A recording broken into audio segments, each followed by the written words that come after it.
What is going on, guys? Jack here, and welcome back to episode number 21 of Park to Prem here with Lincoln City. Today we've got a huge game at the top of the League One table. It's Lincoln versus Afc Wimbledon, second versus third. And if I'm not mistaken, the winner has a pretty good chance of going top of the table today. So, yeah, lots on the line, big game, a little bit nervous for this one. Only 7 games left of the season as well. It's crazy how quickly this year's kind of gone by, especially as of late. And, well, it's also crazy how good our form has been. But before we talk about this, a Nottingham Forest update, the job that I feel like I'm peering over the fence of, just, checking in on them, seeing what they're doing in their back garden every so often. Big news, everyone. No, Chris Hughton hasn't been sacked yet, but it's a big book. Get ready for a round of applause. They've won a game, everyone. Round of applause. Nottingham Forest have won a game in the Premier League. It took 31 matches, but they have beaten Swansea City. So, well done, Nottingham Forest. I'm still hoping you're going to sack Chris Hughton because I feel like it could be a really good job, but I can't be afforded to be heard saying that out in public because we're still manager of Lincoln right now. And I'll tell you who's not at Lincoln. Oh no, I can't. I've got to break this gently, Jack. I've sold YOLO, everyone.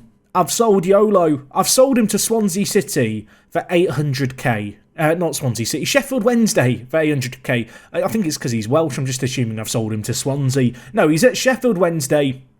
I think it's a quite smart sale. A player who, whilst he might have potential, isn't fulfilling it, has already, now turned 20, and I think, honestly, to just make 800k off a player we spent less than £200,000 on, who didn't even play for us this most recent season, just sat in the youth team, it's just, a smart move. It's selling a player on at the right time. We didn't make any other additions, although there was one sale. It was Hiram Boateng.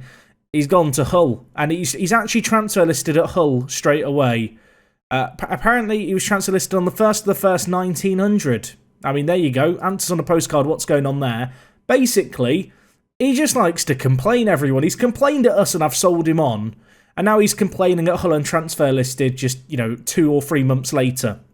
It is the 3rd of April, and in fact the last time we were here was for the game against Preston, but as I alluded to last episode, the fixtures are actually spaced out. We've played 8 games over the last 2 and a bit months. By comparison, we played more games than that actually in the month of December. Fixture distribution is very weird in England, as it turns out. One other little bit of news just to be aware of is that we've had our youth intake. So if we just take a look at our youth intake here, the youth candidates, these are the players we've not signed. In terms of the players we have signed, I'm going to be honest, they're not very good. If we just go here to training view, and then I sort by progress, the players without any progress are the players that we're looking, to potentially sign. So, or we have signed, rather. So, Jamie Hudson is one of them. He was the best of the bunch. Does it really warrant showing the rest of the youth intake? I don't think it does. Jamie is rubbish. Brandon as well. We'll give you one more player for a sample.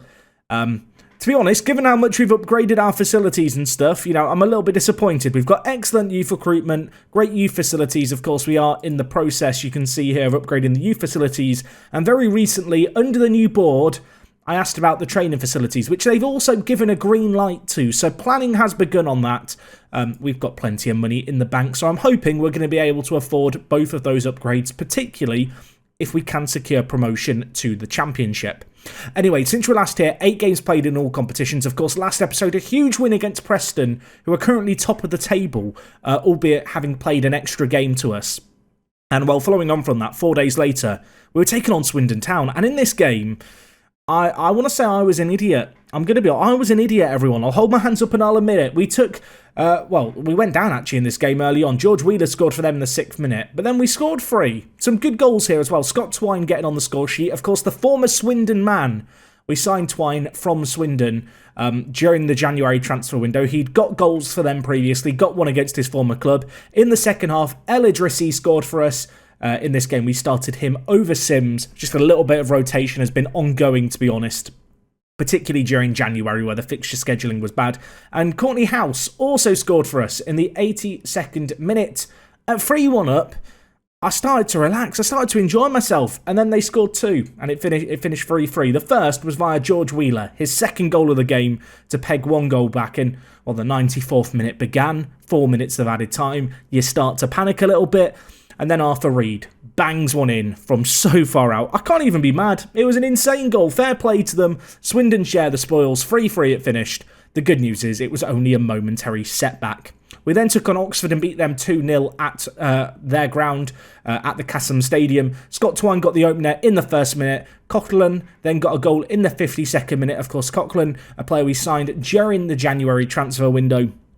He's settled into the team okay. He's not lit the world alight, but as far as deep line playmakers go at this level, he's proven his worth. The 18 vision. He should become an optician when he retires with vision like that. I say that like opticians need to have good vision. They don't. You don't need good vision. Well, I guess it'd be useful to see things.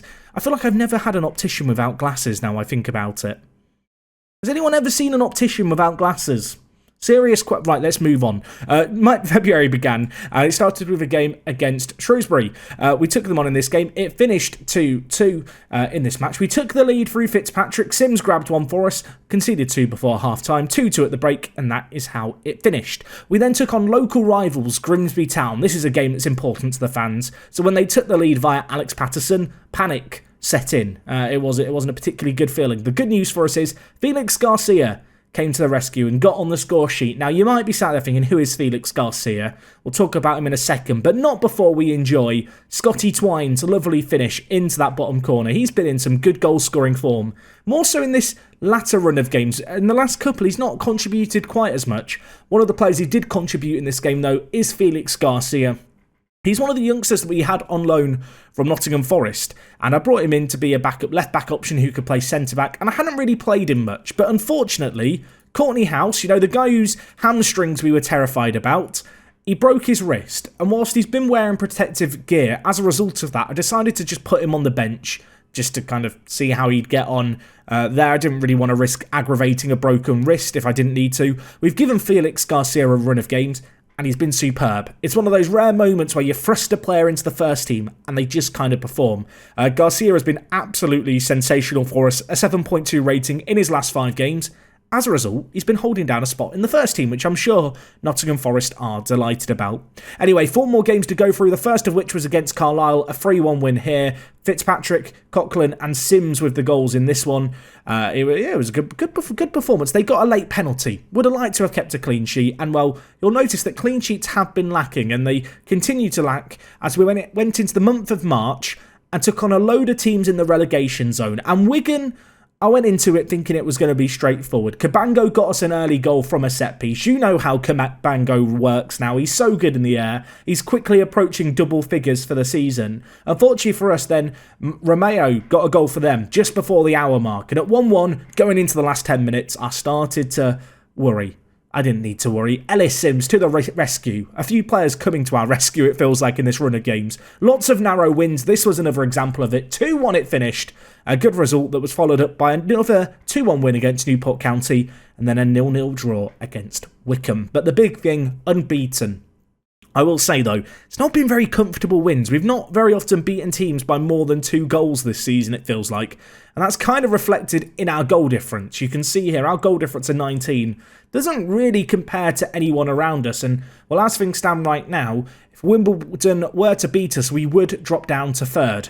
That said, a win for us here, we go top of the table, we'd go 6 points ahead of 3rd place Wimbledon, and with 6 games left of the season, I would start to think, yeah, this is us now, you know, set for the season. We're going to finish in the automatic promotion spots. We're going to go up. And I still want to believe that, but we need to get a good result here to set us on our way. The one, I suppose, minor silver lining is if we look at upcoming games, Plymouth in 19th, Blackpool in 9th, Walsall in 23rd, Forest Green in 15th, Crewe in 17th, then Barnsley. Last day of the season, got to make sure that our season doesn't depend on that game. That would not be a nice fixture. And well, in order to ensure that, a win here against Wimbledon is kind of a must. Let's talk about the team, though, because today we are missing 1 or 2 players. House, of course, still got this fractured wrist and on the bench. That does mean that Garcia comes in there. You'll also notice at right back, there is no Hughes. We're going to be playing Muller in the corner, playing right back. Not really your typical right wing back, but I feel like he does a pretty adequate job in terms of a backup option if you ignore his off the ball.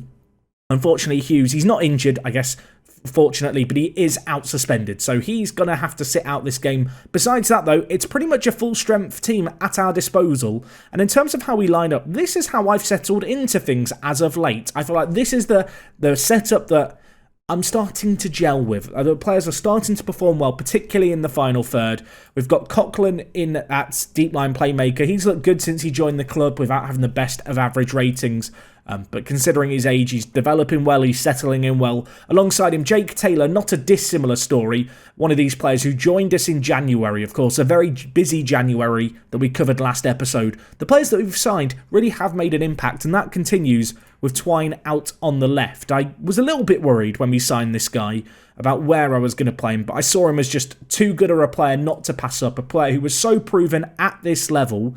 He has more recently been playing out on the left with Fitzpatrick out on the right, and that's actually a change that's worked pretty well. If we just look at Fitzpatrick here, despite being right-footed, playing out on the right-hand side, he's been putting in some good performances. 4 goals, 2 assists, a better average rating than he was having out on the other side. So, inspired change there, more perhaps by luck than anything else. Cottrell down the middle has looked very good this year. Of course, the former Arsenal youngster, been at the club a couple of years now. As of late, he's been in his best spell of form for the season. Hoping, of course, that's going to continue today. And up top, it has to be Ellis Sims. He's second top goal scorer in the league. 19 goals to his name. And I feel like he's defied all expectation, to be honest. I thought at the start of the year we might need a plan B. El Idrissi has been that man. To be fair, he's put in some okay performances when we've brought him on, when we've started him as well. He's looked relatively solid. But it's testament to Sims that he has just played so many games and scored so many goals. He's been that goal-scoring outlet that every team needs to have a promotion push. That has kind of caught me out by surprise that he's been the man to do that. Anyway, let's get into this game. AFC Wimbledon at home. This is a huge one, but after a couple of easier games over the last month, taking on teams down at the bottom of the table, we need to be back at our best and back, performing as we did against Preston. We showed last episode we're capable of going up against the best team in the league, which statistically you have to say is Preston because they are currently top. We're capable of going and playing them, going toe-to-toe and beating them. We will, of course, hope that that is going to continue today, this time against the team in third. But AFC Wimbledon, not an easy team to take on by any means. Of course, sponsored by Football Manager, so they're always OP in the game. That's how it works, right? If you're sponsored by Football Manager, you're just too good. I say that, then it's just not true, everyone. The fact they're still in League One, 6 years into a save game, probably suggests that they're not broken in any way, to be fair. Either way, early on in this game, no shots on target, 4 shots in total. We've got a corner, though. Cottrell whips it in. Garcia is there. Felix. My favourite brand of cat food. Getting in with the header at the near post. I don't think it's called Felix everywhere in the world, but there's a cat brand of food, or brand of cat food. Words are hard to get out in the right order, called Felix. Whenever he scores, I just think of the adverts for it. That's when you know you've done good advertising. Either way, we're 1-0 up. First shot on target, first goal. Our set pieces, our aerial threat has been a constant throughout this season, it has to be said. And, we're showing what we're all about there as we take the lead in this game. Similar, to be fair, to how we did against Preston. Anyway, Lopez with the throw-in down to Taylor, who cuts inside, crosses it in, or was it a shot? We may never know. If it was a shot, it was bad. If it was a cross, it was bad. There's no way I can describe what I've just seen there as good. Big ball lumped over. Cabango with a huge header, though, and now wide with Twine. Cottrell with it. Fitzpatrick, lovely build-up play here. Is there end product? Of course there's end product. Aiden Fitzpatrick, take a bow. Goal number 12, playing out on that right-hand side. As I said, that's kind of a bit different for us, a bit new. So far, though, he's doing the business there. Cottrell back to Fitzpatrick, back to Coughlin. Little bit of a give and go. Nice finish as well. The keeper just sat on his arse. 2-0. Looks like that could be the scoreline going into the break, barring a late goal. Unfortunately, our goal difference needs quite a big swing to surpass Preston, who I think are also playing today and also doing pretty well. Taylor with the ball here. Could it be free before half-time? I mean, send me to cloud 9. Let's do this. Fitzpatrick, he's got one. Can he get another? He can't on this occasion. Starkic heads over. He parries it over. If a goalkeeper's heading a shot over, something has gone wrong. Cottrell to whip in the ball. Garcia there again, but this time the keeper is alert to the threat. And well, as we wrap up that half, a 2-0 lead is ours. Played well, room for improvement. Feel like I don't need to say anything else, really. If we just look at the latest scores, where are Preston? They must be playing today, right? Where Preston? Preston? I swear they're playing today. They are playing. I'm blind. They're beating Hull 2-0. So unfortunately, I don't think we can go top here unless we win like 20-0, which feels unlikely. But anything to help our goal difference could be huge. Just like a Fitzpatrick header there. 3-0 up, 65 minutes gone. This game has gone away from Wimbledon. We are showing that form that we've had over the last month. And I did say, didn't I, during the recap, not winning games by more than 2 goals. We're not slaughtering teams. We're certainly putting Wimbledon to the slaughter here. 3-0 up, looking very, very good. Unfortunately, that Preston win, which I think has just become 3-0, is not looking particularly great for us. Fitzpatrick's on a hat-trick, but he's tired, so we're going to bring in Willis. Ellis Sims has been a bit tired today. Let's bring in El Idrissi. I've got one final change. J.K. Taylor, take a break. Take 5. Teddy Jenks, on you come. Goals everywhere from the looks of it. Barnsley 5-0 up against Wigan. Barnsley themselves still with an outside chance of an automatic promotion spot, so they're doing everything they can.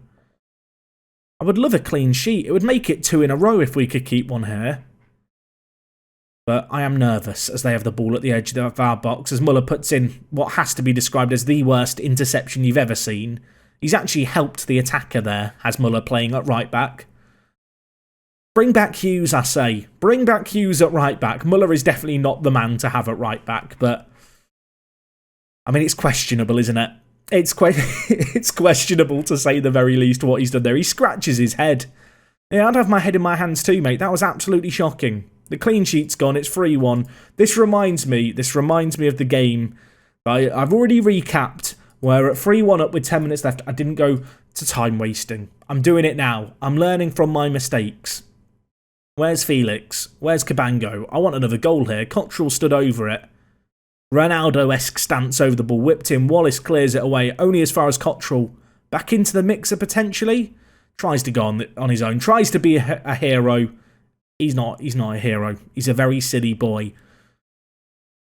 So yeah, Preston, huge win for them against Hull. That is not an easy game for them by any means. But this win for us, it puts us clear in second, which is a nice position to be in. And of course, it does help with our goal difference directly with AFC Wimbledon, whom, as you can see here, have now dropped behind Barnsley, who won 6-0. So Barnsley putting out a message of intent there.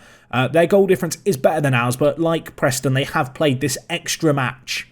Our extra match, if you were wondering, is against Walsall. It was a game that was postponed after the international break, where we had some players vanish, and they weren't around, and I decided that rather than play with half my team missing, I'd rather postpone the match. But either way, you can see there, Wimbledon's 8-game unbeaten away run ends. That makes the win even more emphatic. Unfortunately, we're going to be without Lopez for the next game. Let's give Fitzpatrick some praise. You were superb, Aiden. A player who, of course, was our player of the season last year. He could be in contention this year, dare I say. 12 goals, 9 assists. Not a bad piece of league form. And, well, I hope you're excited for what's to come. Next episode is going to be an end-of-season live com. We'll almost certainly be doing that game against Barnsley. We may include the games against Crewe and Forest Green, depending on how things are looking. It could go down to the end of the season. If we can win the games that we should, I would like to believe that top 2 will be secured when we're back next time with a few games to spare. But that remains to be seen. Regardless, I hope to see you guys next time. It's going to be a cracking end-of-season episode. A huge result today against AFC Wimbledon. We look very, very good.